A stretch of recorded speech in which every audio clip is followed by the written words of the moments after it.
And over time, as a leader is courageous and touches base with their own self, their deep self, their makes connection with their own system. It Yes. does change how they make connection with the other human beings and the systems that they're intervening in their organizations as well. Yeah, I think that's part of the magic of the kind of work that we do, where we help leaders grow and develop, not just in like technical ways, but transformational ways, shifting the ways that they see the world and make meaning of the world. And in a lot of ways, they're expanding their own awareness, as you've hinted at, of themselves. And the more aware they become of themselves, the more aware and intentional they would be about living out the parts of themselves that they want to live out, that they know they can live out, and the best parts of themselves, which then impacts the people and the systems around them. So a lot of what we're doing here with listening and coaching this way, facilitating this way, leading this way, is holding a space where people can become more aware of themselves. And when that happens, then a lot of other good stuff can happen. Yes. Then space for others. This seems like one of the most important things that we could do right now. Yeah, when you say that to people, holding space, they look at you funny and go, "What do you mean? How do you hold Yeah. space?" Yeah.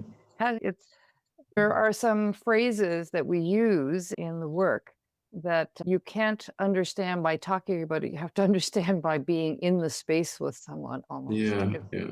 And the irony of holding space too is also when you realize you're not really holding anything per se. You're really not doing anything because the more you do, the higher the possibility that things won't work out so well. So you let go of trying to do anything and just maybe be curious and stand for the greatness in someone. Stand for the greatness in them and stand for what we might hold to be the highest possibility for another person. Stand for those things. Hold those possibilities in your mind, in your heart, for whomever you're with. And that's the kind of holding space. I think that's it. So then, highest possibility for someone, the highest intentions for them, the highest good for them. Holding that in our hearts and our minds, our bodies, and engaging from that place. So when I speak of holding space, that's what I mean. Sure, there's some facilitation skills and techniques that improves the holding. They're like complement the holding a bit, but that's not the holding. Skills and techniques don't hold. Our hearts hold. The mind can also hold. Our bodies hold. That's what's doing the holding, I would say.